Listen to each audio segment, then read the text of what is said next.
গান যে প্রতিবাদের ভাষা হতে পারে তা আরেকবার প্রমাণিত হয় ২৪শে জুলাই আন্দোলনে। রাজপথ থেকে শুরু করে সামাজিক যোগাযোগ মাধ্যমে শূন্য ব্যান্ডের শোনো মহাজন গানের প্রতিটি শব্দ যেন স্লোগানের মতো ছড়িয়ে গিয়েছিল, অনুপ্রেরণা জুগিয়েছিল ছাত্র জনতাকে। গানটি ইতিহাসের অংশ হয়ে গেছে বলে মনে করেন ব্যান্ডটির সদস্যরা।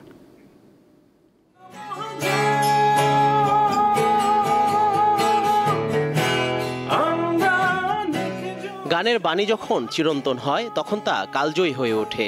শোনো মহাজন, আমি নয়তো একজন, শোনো মহাজন, আমরা অনেকজন। শোষকের অন্যায়ের বিরুদ্ধে ঐক্যবদ্ধ প্রতিরোধের এই হুঙ্কার, শূন্যের এই গান তারই অনন্য উদাহরণ।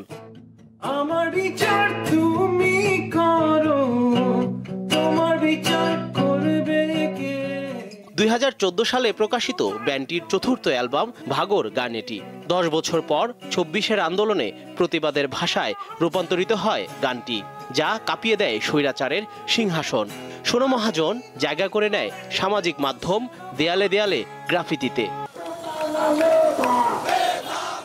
এই গানটির কথা ছাত্র জনতার গণ অভ্যুত্থানে ছিল অত্যন্ত প্রাসঙ্গিক। সেজন্যই উত্তাল সেই দিনে সাধারণ মানুষকে আন্দোলনে উদ্বুদ্ধ করেছিল বলে মনে করেন শূন্যর সদস্যরা। গানটা ইন্সপায়ার করেছে বিকজ লিরিক্সটা খুবই স্ট্রেট ফরওয়ার্ড, সিম্পল। শাহান ভাই যেটা লিখেছে, এটা একটা স্ট্রাগল আর ইনইকুয়ালিটির থিমে, আর মানুষজন আই গেস ইমোশনালি এটা কানেক্ট করতে পেরেছেন। যখন এই জুলাই মুভমেন্ট ওয়াজ হ্যাপনিং, আমরা নিজেদের থেকে কোনোদিন আমরা পুশ করিনি যে গানটা নিয়ে মানুষজন যাক ছুটে বেড়া। মানুষজন অর্গানিকলি পিক আপ করেছে and they ran with it. চলতি বছর শোনো মহাজন প্যারিসের ইউনেস্কো সদর দপ্তরে পরিবেশিত হয়। এই জুলাইতেও বিভিন্ন আয়োজনে গানটির মাধ্যমে স্মরণ করা হয় সেই উত্তাল দিনগুলো। আমাদের এই গান শোনো মহাজন যে হিস্ট্রির একটা সিগনিফিকেন্ট পার্ট হয়ে থাকবে, this makes us feel really honoured. গানটি রচনার প্রেক্ষাপটের গল্প শোনান শূন্যর এই সদস্য। ইনিশিয়ালি আমাদের থটটা ছিল আমরা একটা ইন্সপায়ারিং একটা গান করব, একটু রক্ত গরম হবে, বেসিক্যালি যেখানে একটা অপারেশনকে এগেইনস্ট করে কোনো কথা বলা হবে।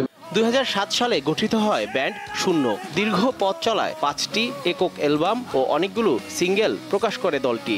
তবে শোনো মহাজনের অর্জন তাদের নতুন পরিচয় দিয়েছে বলে মনে করেন সদস্যরা। জহিরুল মোহসান, দীপ্ত সংবাদ, ঢাকা।